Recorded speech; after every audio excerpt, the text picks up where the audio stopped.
环球大战现深入世界最前线，全球各地的观众朋友，大家好，我是叶思密。节目一开始，我们先欢迎来宾陈立伟、孙大千委员。大家好。时事评论员王尚志、尚志哥。思密好，观众朋友大家好。还有资深媒体人彭华干、干哥。思密好，大家好。好，观众朋友，赶快来关心这个极速飞弹是轰炸了特拉维夫，来自于伊朗的极速飞弹。杜拜机场现在正式的关闭了它的领空，还有数百人紧急的撤离在机场。我们要看到的是波湾现在火烧连天，另一方面，今天也会特别来关注到的是美军派的5000名的精锐部队要直抢荷姆兹岛吗？能源咽喉是否变战场？今天就这些议题，我们一起来做关心。赶快来关心到的是，美伊战争现在升温到整个波湾地区，现在也沦为战场了。最新情势，我们来赶快关心，是在这个伊朗的火力全开之下，飞弹无人机现在直接延烧到了波斯湾海湾国家的核心，尤其今天关心到的是杜拜国际机场旁边的燃料槽被炸，我们赶快来看一下最新的画面。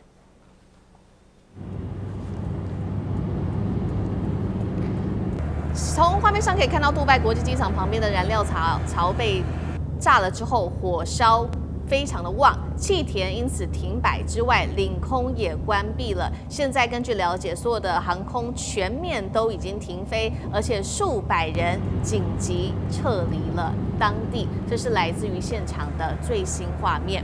另外一方面，我们也来看到目前的一个最新统计，是来自于阿联的国防部，他说已经拦截了来自于伊朗的298枚弹道飞弹，包括这当中还有15枚的巡弋飞弹，1600多架的无人机，一共是造成了6死142伤的惨剧。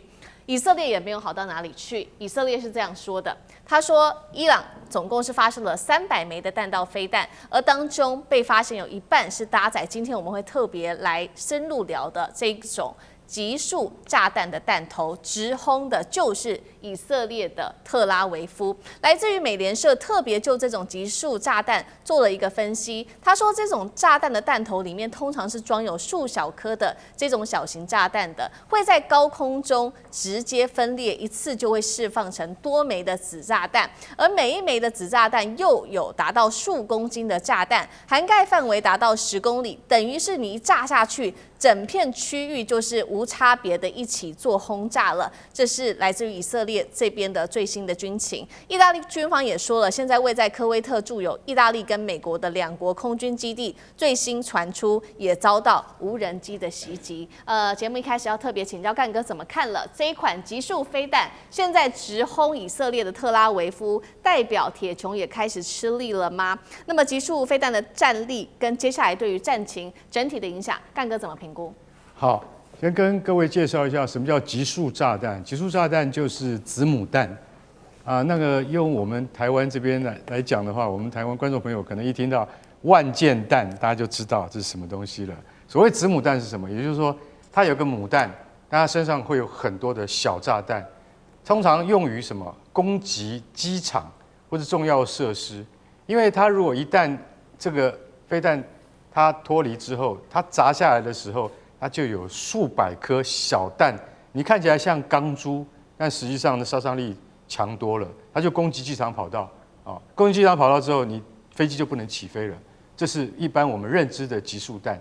但是呢，也有专门用在哪里？就是用在人员杀伤这样子的极速炸弹。这种极速炸弹呢，你知道是从什么时候开始就有了吗？在1939年的时候，德芬战争啊，就是俄罗斯跟芬兰的苏芬战争里面就已经看到了，它那个炸弹叫做什么？叫做莫洛托夫面包篮，因为它那个炸弹大的跟一个面包篮一样啊，要很大的飞机才能够载它。但是当它释放出来那个小炸弹的时候，可以把整片村庄都给摧毁。所以说，其实它的杀伤力很大，但是它的穿透力不强。那主要是在用于说，我这边有很大一片的敌军，那我们今天是要这个消灭这批敌军的时候，而不是要摧毁防御工事的时候，我们就用极速炸弹来攻击它。那伊朗现在它使用了极速炸弹来攻击特拉维夫，那特拉维夫就像这种炸弹，对于现代的钢筋混凝土，它有一定的这个困难。为什么？因为如果人员啊市民他是在这个建筑物内的话，那比较不容易受到伤害。可是如果说你是走在马路上面的话，他这个被攻击到是非常可怕的。所以像这样的集束炸弹，在国际的公约里面是不准被使用的。那在奥斯陆，也就是挪威的奥斯陆，在2008年召集全球180个国家大家共同商议，就是说，基于人道主义，我们现在不能再用集束炸弹，也就是子母弹的攻击。可是你知道没有签约的是哪些国家吗？中国、美国、英国，还有俄罗斯，还有台湾。为什么？台湾说不行，如果解放军打过来的话，我们一定要用集束弹，因为我们是在海峡用的，不会伤及无辜跟平民。每一个国家都有自己的说法，每一个国家都有自己的看法。美国当然不可能不用，因为为什么？这玩意儿是他几乎是他发明的，所以他在那个越战的时候，他不知道用集束弹杀了多少越南的无辜百姓。到了以色列手上，哦，那真的他在那个黎巴嫩用的更多。为什么？因为我不知道谁是哈马斯啊，我干脆投集束炸弹，全都给杀了。所以你会知道为什么医院也会中了集束弹，就是因为这样的关系。所以集束炸弹在人道主义上面的话是就是没有办法被接受。可是他现在如果说伊朗用了这样的炸弹的话，那坦白讲一句，也就是战争的一种手段，因为它不是对着军队而来，是对着平民而来的。我认为在这上面的话，可能还是有一些国际争议的。对。不过以色列用了，那我伊朗怎么可以不能用呢？在这种情况底下，只要是对敌人能够造成伤害的时候，我都可以用任何的武器，只要能够达到效果。美国在2次大战结束的时候，他准备对付苏联军队，用于他们第一种战术的地对地飞弹，叫做诚实约翰飞弹。你知道那个弹头里面装的子炸弹，也就是小炸弹，里面不是弹头，装的是什么？你知道？装的是沙林毒气。也就是说，一旦苏军越过易北河的时候，我就丢出集束炸弹，用沙林毒气，用毒气来杀死这些入侵的苏联部队。为什么？因为我们没有更好的方法。所以大家都知道，在战争底下会采取更多极端手段，这就是其中之一。可是如果说以色列在跟美国的这个联合军事行动再不赶快结束的话，你会逼到狗急跳墙，让伊朗发射更多像这样子的集束炸弹的话，那死亡的是平民，而不是真正发动战争的那些原罪的人。所以我觉得基于人道主义，美国还是要好好考虑这件事情。好，现在伊朗目前是频频的用这种集束的飞弹来攻击以色列，让他的铁穹已经几乎是守不住了。那这一波攻击除了往以色列之外，包括了刚刚我们特别提到的战火已经外溢到了这个波湾国家，包括了杜拜机场旁边的这些油槽也受到了波及。现在等于中东战争是区域全面开打，美国也保护不了这些波湾国家的安全的意思吗？委员怎么看？对，这战争刚开始的时候啊，外界都一直评估说，伊朗因为指挥体系被歼灭，所以呢，现在陷入了这个各自为战的一个状态。但是随着这个战争持续的发展，你就会发现，伊朗准备了这场战争，准备了30年了。就他所有的剧本，在这30年间，经过了反复的沙盘推演，做了无数次的这个兵推，然后这个剧本在此时此刻终于端上台面了。所以我们会发现说，他可以很巧妙的用去中心化的指挥系统，让他的这个部队按照剧本来进行攻击哦。那么尽管没有中央的指挥体系，每一个部队仍然可以按照当时所做的剧本来进行这个战争的部署哦。那么很明显的哦，就这个伊朗在这场战争里头，他有2个重要的目标来针对美国。第一个，他希望达成的目的就是彻底的把美国的势力推出中东。波斯湾就是美国从此的势力要离开波斯湾。你想想看，对伊朗来说，他现在面对的是一个灭国之战哦，他付出这么庞大的代价，他要求所得到的回报必然是相当要有对等的。所以呢，他现在在做的打击中东美军的基地所做的不就是这个吗？他就是告诉所有中东的国家说，你们不要以为有美军的基地对你们来说就是安全保证，有美军的基地反而对你来说是一件倒霉的事，因为有美军的基地，所以你就被打了哦。那么这场战争之后呢，你仔细看一下，美国自己在中东的基地，他自己都守不住嘞。像他在苏丹的那个王子空军基地，他整个防空体系就已经被摧毁了，美国连自己的空军人马都撤走了，就是因为那个基地没有办法了，没有防空体系了。所以呢，对美军来讲，这场战争不管打多久，一旦结束之后，美国马上要面临的是：第一，他要重建他在中东地区的这些军事基地；第二，他马上要面对的是中东这些国家还要不要让他把军事基地放在那里。所以你很明显的可以看得到，伊朗是有节奏、有目的在做这件事情的。而且第二件事情哦，你看到伊朗现在封锁荷姆兹海峡，其实伊朗并没有布雷哦，它只是选择性的封锁。他选择性封锁是什么呢？他在切断美国跟这些盟国的关系，因为他做了这样的事情之后，所有的这个西方国家、所有的亚洲国家都要想了：我在这个时候要跟美国这个建立什么样的一个关系呢？我要保住我自己的船舰，我运输不管是化学肥料或者是这个石油的船能够通过荷姆兹海峡。那么在这个情况之下，大家都要跟美国保持距离了。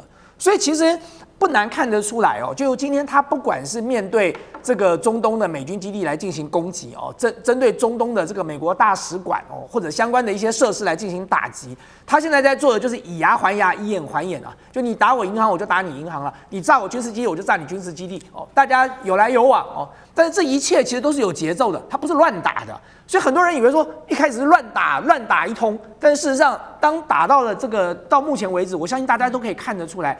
他已经在有一套剧本了，不管是打击美军的这个中东的这些相关的设施，或者是选择性封锁荷姆兹海峡，他只有一个目的，就是要彻底的把美国势力推出这个波斯湾。他要做的就是要把美国跟盟邦的关系做一个彻底的切割嘛。好，对，没错，伊朗要把美国的势力完全的推出去。那其中一个方法，刚刚委员特别提到，就是荷姆兹海峡，现在是关键了。因为呢，其实美国也想要掌握荷姆兹海峡，所以最新是来自于美国国防部长的动作，已经派出了5000名的海军陆战队2栖部队哦，去夺的就是荷姆兹海峡的3座关键岛屿，说是为了夺岛。那伊朗看到了这些动作，也早就已经开始布局了。革命卫队在包括了大通布岛、小通布岛、阿布穆沙岛部署了新型导弹，呛瞎说我会直接把周边所有基地、船只、资产都是伊朗的打击目标，等于是美伊正面迎战了吗？上次哥怎么看？好，现在其实从2月28号我生日那一天开始，美伊战争打到现在，已经超过3个礼拜，17天。那特别是大家令人惊讶的这个伊朗本身的这个反击能力，已经超过了50几波的这个攻击。所以伊朗，而且现在看起来他们的导弹包括它火炮打不完，而且联动周边的这些包括胡塞、包括真主党一起在进行。所以大家其实在关切的是美国方面的接下来的军事阶段的转变是什么呢？其实全世界就在看现在会不会所谓它的 ground troop 会打地面部队地面作战。那么地面作战这件事情其实是非常非常严重、非常非常慎重的。全世界现在所有媒体都在深度的讨论美国川普会不会做这样的决定。但在此之前，大家所要看的这个新的指标，就是现在提到的，美国从日本跟韩国亚洲地区抽调了5000名的特种部队当中的精英的兵力，而且都有2栖作战能力。那2栖作战能力，其实在我们观察，其实不只是这3座岛屿哦，荷姆兹海峡，而是在于它是不是整个接下来所谓美国地面部队要真正的介入，要踏入伊朗土地的这个最前哨的指标。也就是说，如果真的美国决定像现在，但是美国现在无论是他们方面，包括川普放话这些东西，都有时候很虚无，你也搞不到真正会做。而且荷姆兹海峡这件事情也不是美国军力在主导这件事情，甚至我们看美军基本上还是回避去直接介入荷姆兹海峡，这使得川普这一阵子都要求全世界，包括中国在内的一起大家来解决荷姆兹海峡能源问题。所以现在美军到底会不会这么做？还是放话本身？像现在有两艘2栖突击舰载着这个5000多名从亚洲过来的部分，你的川普，你觉得伊朗没有在瞄准这2部舰队吗？这2部舰队即将要攻这所谓3个小岛，现在是就战略上的思路，没有错。荷姆斯海峡我们都知道33公里宽，但它实际有很多暗礁，能走的水域大概就2-3公里，大家集中在这里走。也就是你现在如果要2栖突击舰，你要攻这3座岛屿，你也要在进入这个窄小的轨道。虽然没有错啦，你可以先想打火炮，但同样的，伊朗就是在这3座岛屿当中，不只是布满火炮。最近的小火炮布很久了，最近的状况，他们连导弹都放上去了，就可以打你的船舰，连航空母舰都可以打了，更不要说你的2栖突击舰。所以我认为现在的这个对峙放话来讲，我们听到的部分还是要谨慎判断。也就是说，荷姆斯海峡对于川普、对于美伊战争来说，现在是掐住全世界喉咙，让美国跟川普更能声望跌落的，包括物价、通膨上涨，非常非常大的关键。但是这个突围本身没有错，美军的强大的能力硬要拿，当然拿得下来，哇！但是要付出多少代价呢？现在包括伊朗有没有坐在那边给你攻下来？他们甚至说不定你的船舰靠近之前，这5000名的美军他就炸你了。所以现在这个状况的对峙，但荷姆斯海峡的接下来状况是观察美军会不会真正的川普下定决心，地面部队要攻击伊朗本土的一个指标性的观察点。好，谢谢尚志哥。那我们休息一下，马上回来。地缘政治、美中之争、战略价值、强权崛起、小国生存，现在与未来洞悉事件走向，掌握世界脉动，全球观点尽在环球大战线。接下来我们要特别关心，在这一场战事当中，美国自己认了，这一次确实是死伤持续的扩大。而现在根据统计，有200名的美军伤亡是撑不住了。川普这时候急找伊朗想要谈判，而且还求盟友来做帮忙。今天就这些议题，我们会一起来做关心。赶快来看到的是，本来确实川普认为说这场战争大概就是4天，速战速决，赶快结束。结果现实却狠狠的被打脸了。这是来自于《卫报》最新披露，说美军中央司令部自己的证实哦。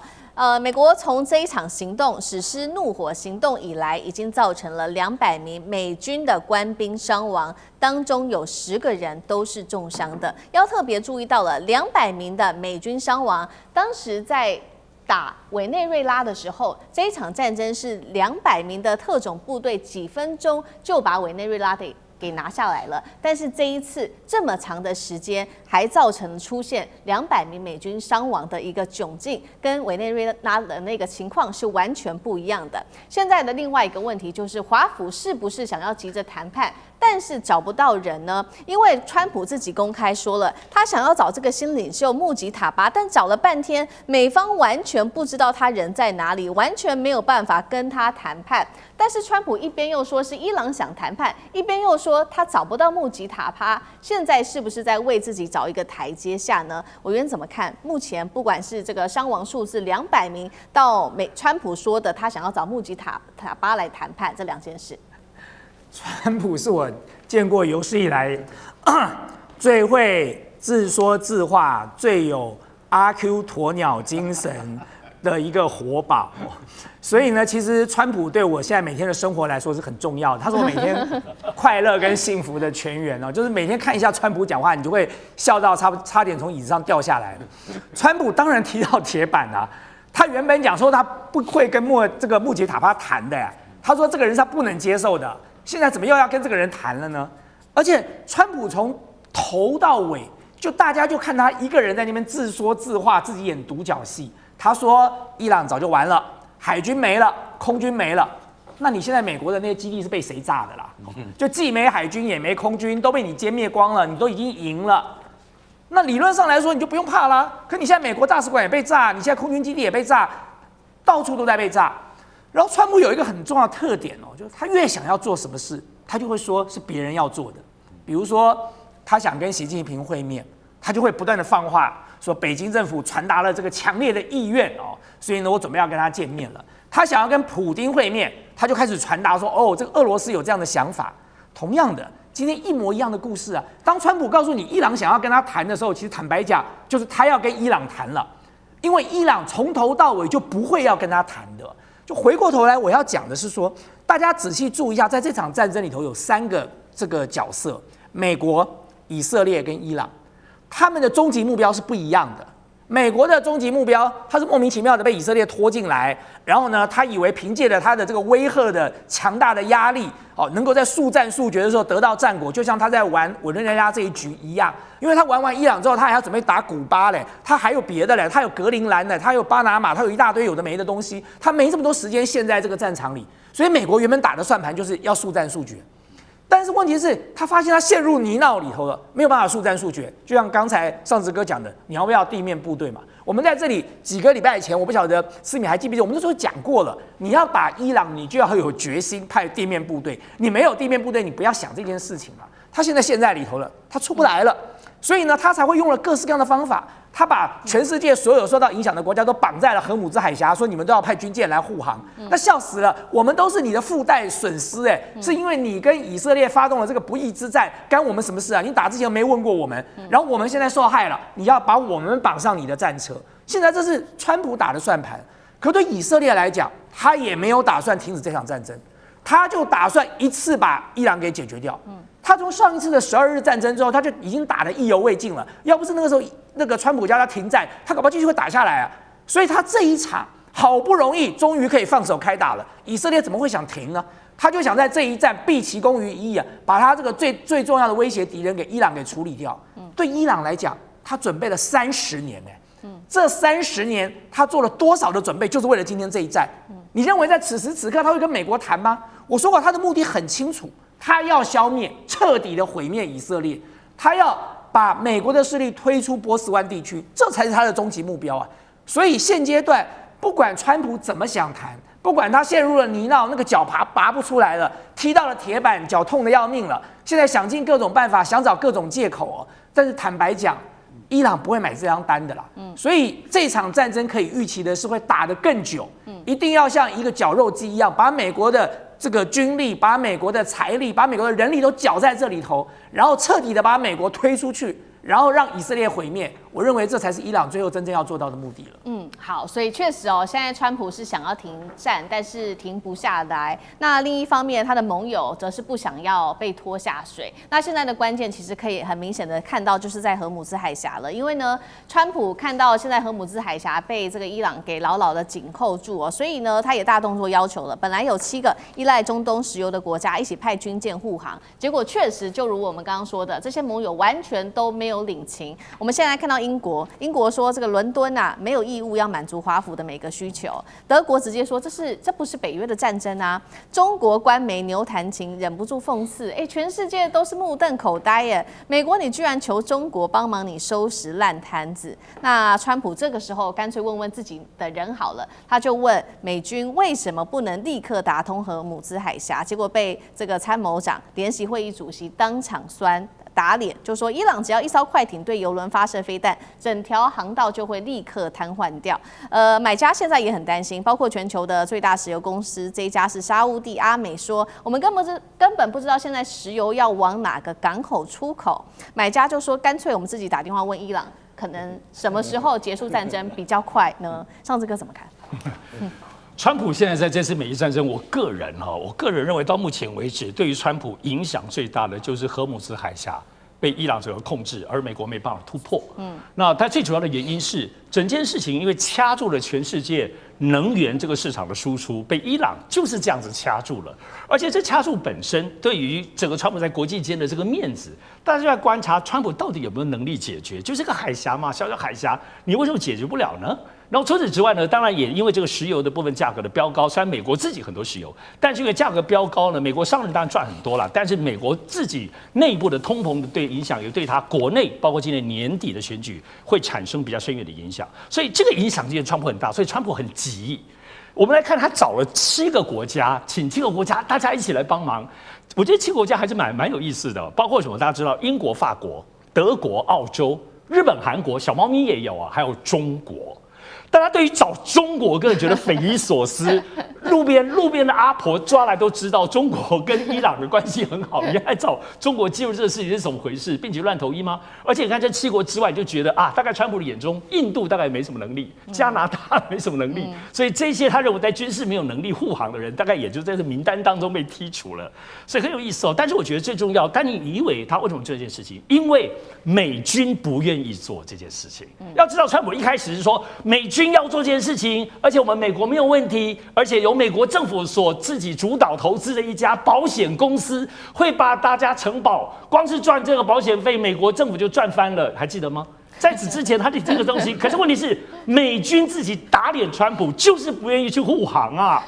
因为这结果下，所以才出现我们刚刚谈到这7国，川普求他们，或者是就是希望大家，连中国他都求了哦。所以整件事情对荷姆兹海峡这件事情，就是在不只是这种国际能源上的影响。对于川普来说，伊朗战争、美伊战争究竟要不要打下去？很多人劝他赶快说赢就赶快退，有很多不同的说法。但真正的卡点，我认为卡住的是这里，远比现在包括美国跟以色列轰炸伊朗，大家打来打去，我觉得还要更深邃，而且对川普的这个整个影响性非常非常大。但这个荷姆兹海峡，你说能不能攻下来？其实应该还是可以。美军的力气，如果他下定决心，但问题是你要付出多少代价，死多少美军？而且现在对伊朗的一个忌惮之处，就是伊朗现在这50几波打下来，大家就觉得天哪，怎么这么准？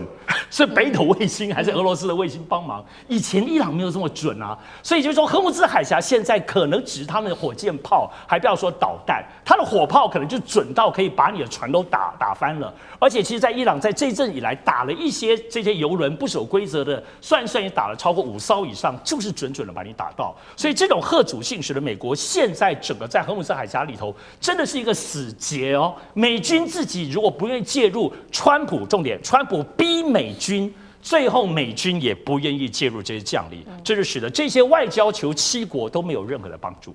好，同样的问题，干哥又怎么看？那另外补充一下，美国财长这个时候又说要放行伊朗的油轮，到底又是为什么？到底是伊朗放行你的油轮，还是你要放行伊朗的油轮？这个问题不是这个好像用子之矛攻子之盾，我觉得这个很瞎掰，你知道吗？这个不重要，重要是川普，我帮你算了一下，你请7个国家来帮忙，他们现在不是每个人都有理由吗？对不对？可是我觉得每个人的理由都很正当，都很堂皇，没有规避，也没有什么好接不到电话之类的哈，他也没有这样子。那我可以告诉你，与其请这些人来帮忙，你不如自己派兵去把这个荷姆兹海峡的北岸，就是伊朗领土给占下来。不过我跟你估计一下，长度约800公里，你要派10万兵才可以攻得下来，你还是可以守得住。你还要随时你看着大海，你要随时防着伊朗从后面偷袭你。所以弄到最后，你还是要自己出地面部队。因为为什么？因为你现在只是请这些你的盟邦出这个海军来护航，还不是派兵哦，那个差很多。护航跟派兵是2回事哦。就法国第一个怎么讲？法国说要等到战火平息，我们才会考虑。那等到打完，我还要你法国来干什么啊？他不是马克宏到底在讲什么？我们实在是觉得他在很有趣。那外交辞令归外交辞令，对不对？可是你要讲笑话，你要编个草稿嘛。连草稿都不打，等到战火打完了，我们就会去护航了。那打完了还要护航什么？英国说的英国说的川普是最切心的，你知道？就是说最失望了。英国说，我们没有办法事事都跟随着美国的意见来走啊。这句话我觉得斯凯尔讲的很硬啊，对不对？听的人都觉得说，哇，你胆敢跟你老美兄弟这样子讲话，这些人都已经讲了啊。德国更是讲了，德国说我没有，我们不介入啊，我们不会去介入啊。韩国说的更奇妙，南韩说，我们会审慎评估，审慎评估就是，不可能，我不会参加。所以大家看了这些之后，我先跟各位讲，14号的时候，就是几天前，荷姆兹海峡终于1艘油轮都不敢过了，没有1艘过去了。前几天我们不是在这个上个礼拜还可以听到说，有什么油轮硬闯过去啊，1天就可以赚100万美金啊，所以他们硬闯啊。后来他们看看还是不要硬闯好了，你知道，因为整艘船沉了的话，那更可怕。所以参谋首长联席会议主席告诉川普说：“总统，请你不要再问为什么我们不能封锁荷姆兹海峡了，因为只要有一个伊朗兵，他一个人坐一艘快艇，然后冲到20万吨的超级油轮前面，当着这个船员的面，把吸附式地雷放在那个油轮的身上，然后它一爆炸，我可以跟你讲，他一个人就可以摧毁上100万美元的石油一艘船。所以这个是他的意思很简单，就是防不胜防的意思。如果你真的要封锁荷姆兹海峡，你要付出这样子的代价，但是伊朗他用很低廉的方式，他就可以达到破坏你的封锁这样的方法。所以我们今天讲的就是说，美国他们就不是美国啦，这应该严格来讲是川普的异想天开。他说：“赶快啊，美军你怎么不能够做呢？美军的航空母舰还连美军航空母舰现在在哪里？在红海，在比阿拉伯海还更远的地方。为什么？那会被打到，你知道吗？所以说他在红海，他不敢进入阿拉伯海，因为进入阿拉伯海就进入射程，进入伊朗飞弹的射程，所以闪一边。我不可能会拜托。”美军舰队指挥官他不是傻瓜，好不好？他怕水雷，也怕飞弹，所以在不要损失自己的兵力的情况之下，由美军自己来护航，这是最笨的点子。刚上次讲的对，我们自己还派传讯，应该是你们盟邦要来帮忙才对。可惜天算不如人算，川普的如意算盘还是打丢了。而且人家盟邦又不笨，刚才上次哥就讲过了，荷姆兹海峡宽33公里。然后呢，只有2条水道的深度可以让邮轮通过，每条水道的宽度不过3公里，所以呢，一个进一个出。这个时候你要是派军舰去护航，就是靶子嘛，就进去就当靶子被打了，怎么可能？然后你说叫其他的盟国想说你美国都不敢去了，为什么要叫我去啊？你好歹如果说你美国去走了2-3趟，看起来还蛮不赖的，那我们大家就顺便走一下。你自己都不去了，叫我们去，就死道友不死贫道就对了。这个故事就是这么简单吗？好，谢谢委员。那我们休息一下，马上回来。地缘政治、美中之争、战略价值、强权崛起、小国生存，现在与未来洞悉事件走向，掌握世界脉动，全球观点尽在环球大战线。好，持续关心，其实美国人呢并不想打仗。我们今天要来关心到的是，这一场战争开打之后，我们看到整个 Mega 在内部共和党人自己反弹哦。那民调针对于川普的民调也翻车了。美国现在经济衰退的几率，根据专家的说法，恐怕飙破50%。再来，另外今天我们也会关心，包括了加拿大、德国、英法都说中国大陆比美国更可靠。为什么在此刻喊出这样子的话？等一下就这些议题，我们会一起来做关心。好，赶快来看到中东战火进入到第3周，确实现在呢造成的就是国际油价一路狂飙哦，每桶飙破100美元大关，连锁效应。今天可以看到，在全球持续的发酵，有几点我们会来特别做关注的。首先，包括了燃料价格持续的飙涨，看到的是亚洲航空燃料附加费最高涨到3倍，所以呢，4月份开始，尤其在亚洲甚至全球的机票恐怕都会狂飙了。现在根据于专家的估算，恐怕价格飙涨将近10%。再来看到了是在化肥成本飙涨，氮气原料上涨幅度1周内狂涨了30%，农业生产成本大增，物流成本同样在飙升，也导致了因为物流而导致食品价格跟着出现了在美国半年来最大的涨幅，美国人民苦不堪言呐！再来是利率也在持续的飙升，10年期公债殖利率不断的上扬，房贷也跟着水涨船高。我们来看到华府到底烧了多少的成本，现在预估达到了120亿美元，在这一场战争当中，来自于穆迪特别做的一个警告：国际油价如果持续在飙涨，持续维持高档，在几周的话，美国经济衰退幅度恐怕超过50%。他做了一个非常严重的示警，说恐怕会掏空美国，成为美国经济的黑洞。上次哥怎么看这一场战争受害的会是美国老百姓跟美国的经济吗？就这2天，那么已经美国方面在民生物价方面已经开始可以感受到物价上涨跟通膨的这个威力。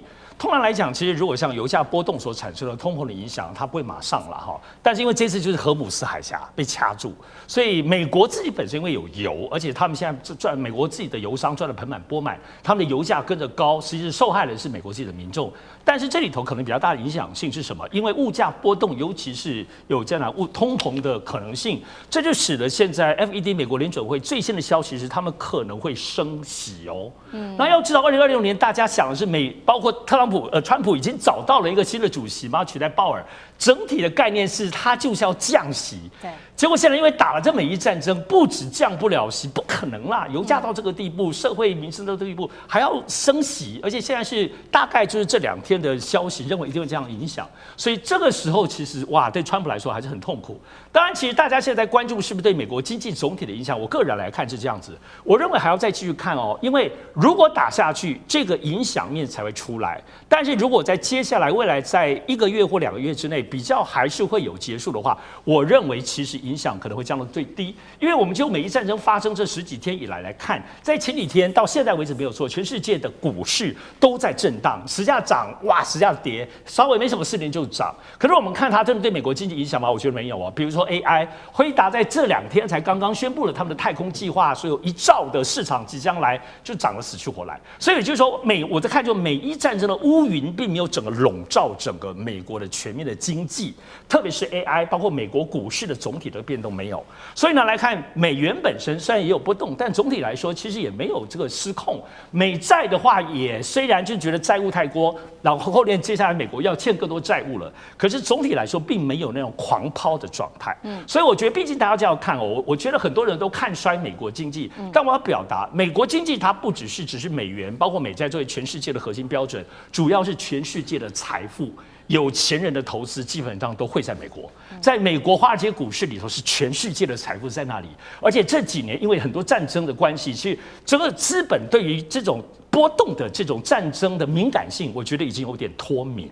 没有那么敏感，很快就会恢复，因为钱就是要一直赚钱。你说不要在美国股市，那你要去哪个地方呢？欧洲也不行，中国现在慢慢吸点钱而已，所以其实最后还是在美国。所以我认为没有像外界想象的这么糟。但是总体来说，必须得看美国，毕竟已经现在美国政府38兆的部分的债务了。而且最主要的是，这一次在美伊战争当中，现在估计美国媒体估计120亿已经是小估，因为在新年人家估计是前100个小时就已经花掉将近快40亿了，每天要9亿，所以这个落差蛮大的。而且还有美国发射的导弹没有估，现在估的是这些人力啊跟几万人在那个地方花费的这些钱，所以债务有没有叠加，当然会影响到美国经济。但我认为还是要先影响到美国今年年底的期中大选之后，对于经济，比如说联准会当中没有办法控制住物价，那这样子的失序才会进一步的冲击到美国的经济整体。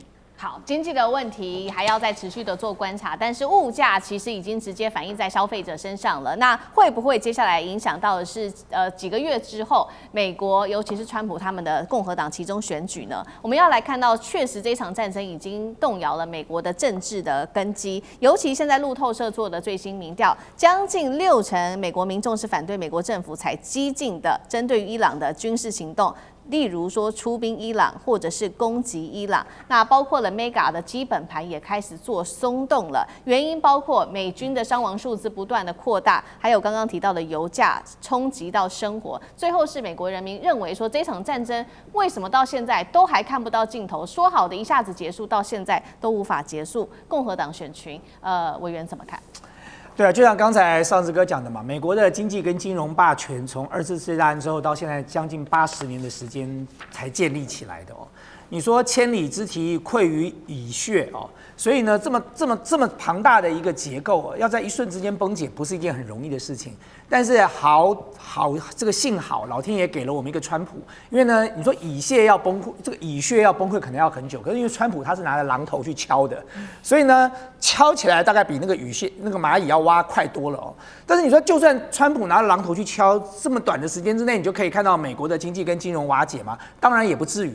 不过这场战争对美国会造成很严重的后遗症的关键就在于它到底要打多久。这就是为什么川普或者是美国现在的像共和党这些人是他们这么忧心的原因。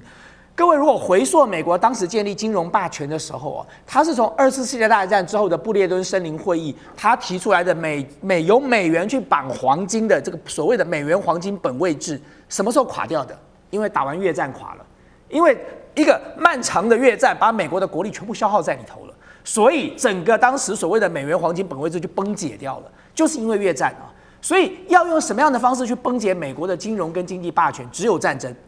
长期的战争，消耗国力、消耗人力、物力、财力的战争，那对美国来说是一个很难以这个负担跟承受的。就像刚才上次哥说的，美国国债已经38兆了，一年这个光付利息就要付1兆了。那现在打下去，如果打个几周就算了，如果打半年呢？打个1年呢？那到底美国要再负多少？这个负债要负债到什么样的一个程度？所以其实共和党的这些政治人物在现阶段来说，他们一方面考虑到他们的期中选举，因为很多共和党的或者是 MAGA 的支持者都认为说，这是你川普当时承诺的，我们不要再派兵进入中东了，我们不要再打一些莫名其妙的战了。可打到现在，你还是没有明白的告诉我们说，为什么我们要跟着以色列去打伊朗啊？到现在没有任何的正当性可言哦。所以对共和党的很多政治人物，他们都已经保持一定的距离，甚至这个提出了很多的警告。就像刚才我们不断的在讨论要不要派地面部队，共和党很多政治人物都公开表达不应该要派这个所谓的地面部队到这个伊朗去参战。美国现在所有的陆军大概军力在44万，海军陆战队18万，加起来就60万。美国把全60万派下去，你知道伊朗的这个国防军跟革命卫队加起来有超过100万啊！你要把这些人都派过去，然后跟这些人跟这个伊朗的革命卫队和国民军做最后的殊死对决吗？刚才干哥讲说可以啊，你要控制荷姆兹海峡，你先把北边那个漫长的那个地区的区域给占领下来，美国能够占领得了吗？美国只要一旦派地面部队进去，这场战争就是无穷无尽、没完没了咯。所以这是美国现在光是共和党内部就有很大的分歧。最近如果你看一些来自于西方的一些视频哦，他就会告诉你说，共和党的内部的分歧已经越来越大了，包含川普自己的核心的圈子都有不同的意见了。比如说像 J.D. Vance， 你看 J.D. Vance 有多久没有出现在川普旁边了？以前川普随便干个什么事，那个 Vance 都要站在旁边的。那 Vance 现在去哪了呢？因为 Vance 被排除在外了，因为万斯本来就是一个反对这个介入伊朗战争的人啊。然后包含这个刚才我们讲到的这个美国自己的军方人士啊。美国的这个参谋总长联席会议的这个主席，当时就是因为反对啊，就被撤换掉了。那么，包含美国自己的国家情报总监，他们所提出来的建议都不是如此。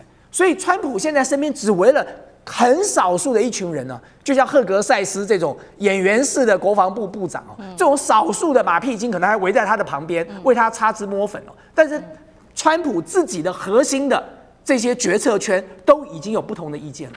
好，现在不只是川普的决策圈，共和党里面的内部人士对川普有意见。我们来看到这个民调最新显示，其他的国家，尤其是有很多美国过去的这些盟友，也都对美国非常的有意见，包括了加拿大之外，还有德英法。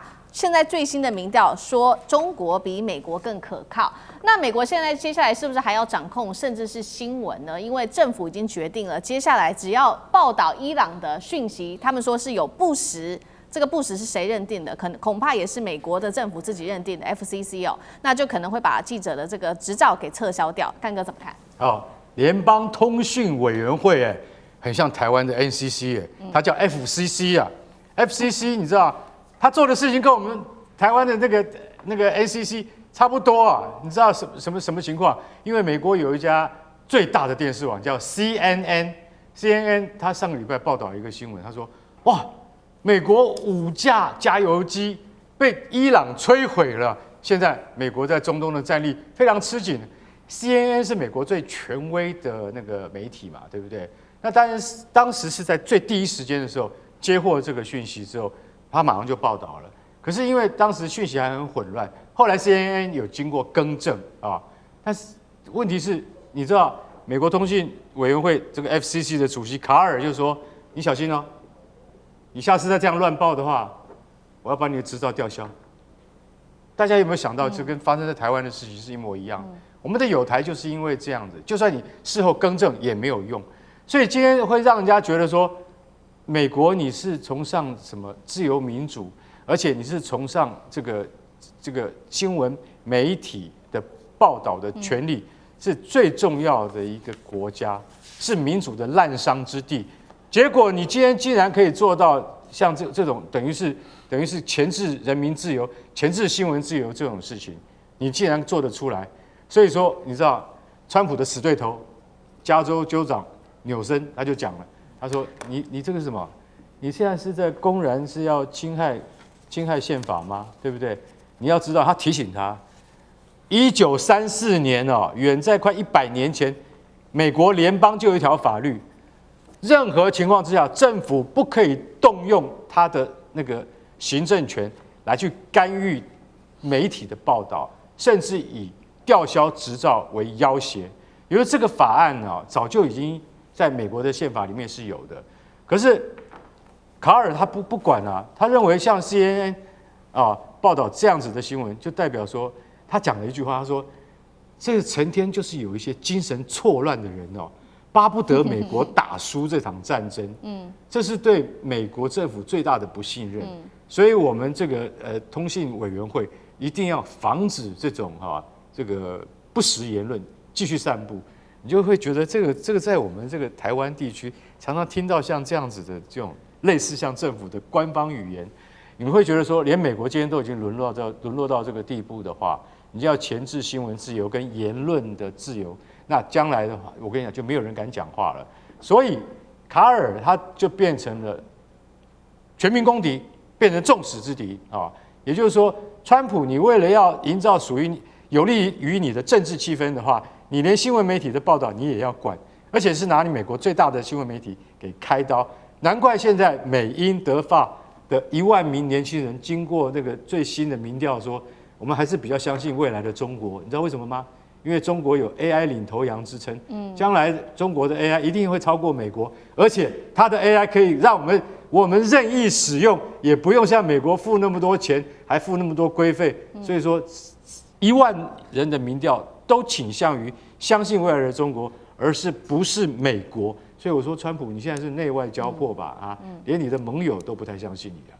好，谢谢干哥。那我们休息一下，马上回来。地缘政治、美中之争、战略价值、强权崛起、小国生存，现在与未来洞悉事件走向，掌握世界脉动，全球观点尽在环球大战线。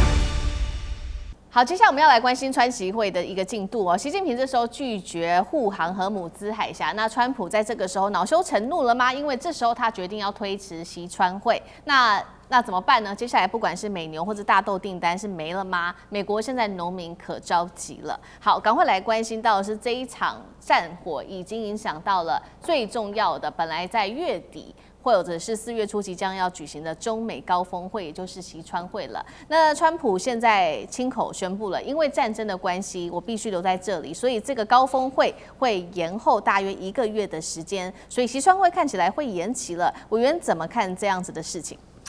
对，其实我一直都在想说，真的有习川会吗？就是真的已经讲好了习川要会吗？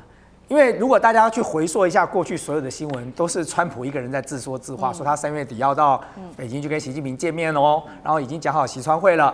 可是你看中国大陆所有的发言都是一样的，就像放录音带一样。第一，元首外交不可替代；第二，仍然保持良好沟通。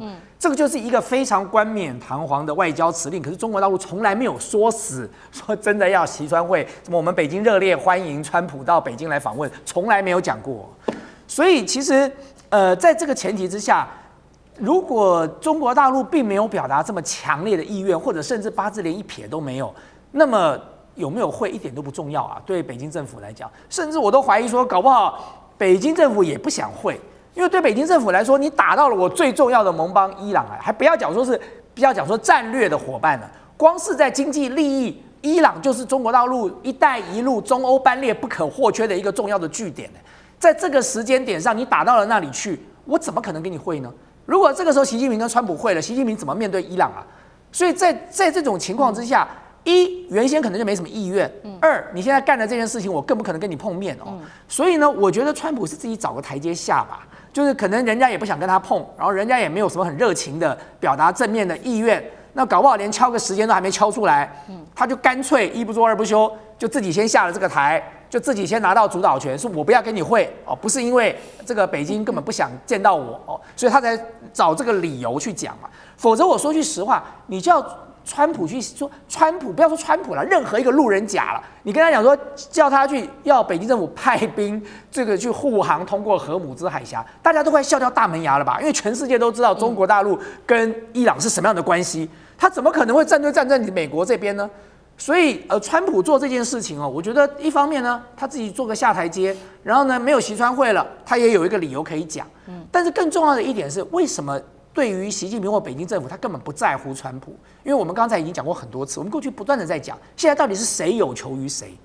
中国大陆对于美国市场的这个分散，在过去这几年几乎已经完成了。美国不是中国大陆最主要的市场，所以会不会根本不重要，反而是中国大陆扣住了美国的大豆的采购，扣住了稀土的出口，这是美国需要的。在这场战争里头，其实如果大家回去看一下资料，中国大陆在今年的1月跟2月，它的原油采购量增加了15%，它准备了200天的战备储油哦。所以中国大陆现在这场战争打200天，对中国大陆来说都不是有问题的，因为它早就已经做好了预先的准备了。中国大陆不像其他的国家，其他的国家可能没有这个情报的判断有问题，没有做预先的准备哦。像我们台湾可能现在天然气只剩下几天了。可是问题是对中国大陆来说，它在今年的1、2月，比起去年同期，它增加了15%的原油采购，它准备了200天的战备储油，所以这场战争就算打个100天，打个150天哦，对中国大陆来说其实也没差了。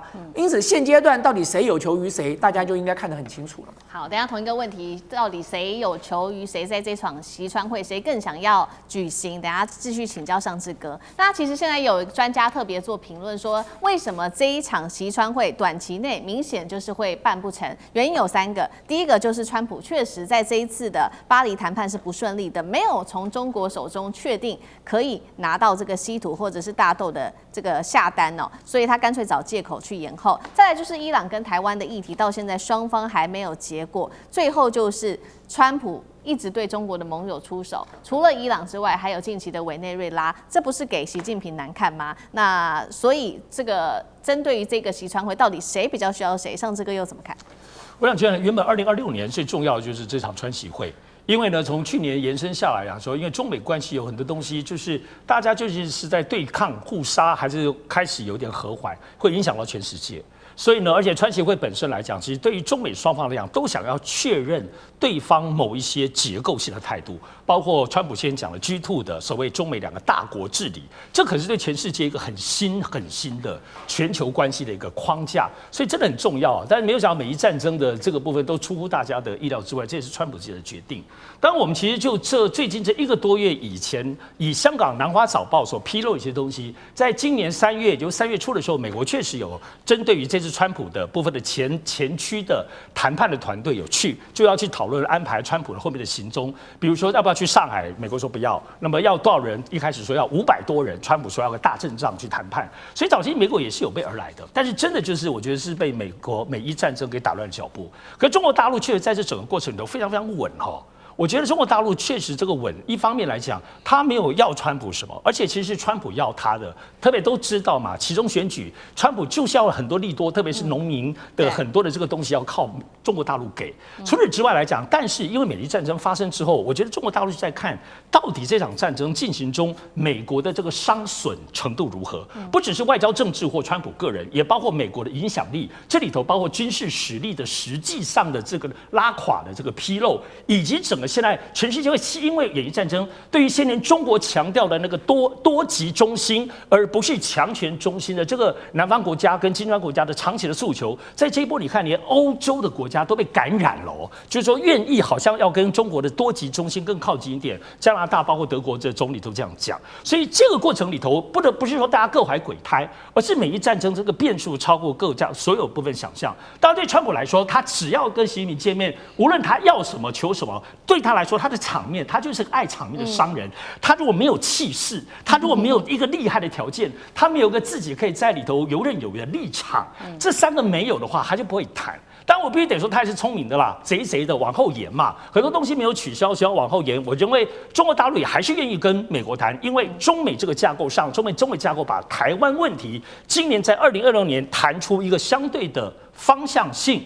这个部分我觉得是习近平要的，所以我认为川习会一定还是会举行，只是确实延后了。好，所以这个时候确定是会延后了。那延后多久？这个我们还要持续的做观察。那现在来说，是不是对于川普或者是美国农民还是要最紧张的呢？眼看就是期中选举要到了。那川普本来是想要成立在美中之间的这个叫做美中贸易委员会，接下来针对于中美之间的贸易，他希望可以明确的规范进出口跟制度化的监督，也可以看出来他对于接下来中美贸易现在未来的进行式，它是非常重要的，但是现在也是都取消了。另外就是中国大陆本来在巴黎谈判的时候已经有意说要加购，不管是家禽啊、牛肉，还有非大豆的作物，但是这些订单现在短期内恐怕也看不到了。美国农民要头痛了，川普也要头痛了吧？期中选举要到了，干哥怎么看？美国本来你知道吗？他真的他那个大阵仗说要去跟这个中国要谈接下来的贸易谈判，他必须要成立一个贸易委员会，专责的，为了中国成立的，也可以称作投资委员会啊。现在结果因为伊朗战事就停下来了。我跟你讲，美国农民很急啊，为什么？3月了，春耕啊，要播种啊。播种，你知道这个前面那个大豆的问题，不是中国已经答应1200万吨吗？3月以前要买，对不对？5月要再买2500万吨嘛，对不对？然后豆农都在想说，有啊，我们听到新闻，我们看电视啊，可是订单没有到我们公司来啊。也就是说，大陆一点都不急，中国一点都不急。我看你什么时候要跟我谈，对不对？你现在主动推迟了川习会啊，那我们就不急了嘛。是你要跟我做生意，不是我要跟你做生意。我已经释放善意说，我还多买美国牛肉，我还多买其他非大豆的作物了。然后你现在说要推迟，好吧？那不是我在急，是你在急啊。现在怎么办呢？你要知道，除了这个以外，还有另外一样，你知道叫什么？氮肥，就是肥料啦。这些农民不是要播种吗？这些不管是大豆啊，或是各式的其他杂粮的播种，需要大量的氮肥啊。美国每年要买多少？美国每年要买50亿，从哪里买？从中东买。中东哪里买？中东的船要运出来，现在是油轮出不来，连载肥料的船都出不来，这全部都是因为战争造成的。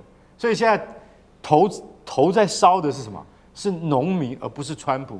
你不知道，美国农民他现在正准备要施肥的时候，这些氮肥都来自哪里？阿拉伯联合大公国，就是被攻击的那个国家，还有科威特等等，都是一样的产油国。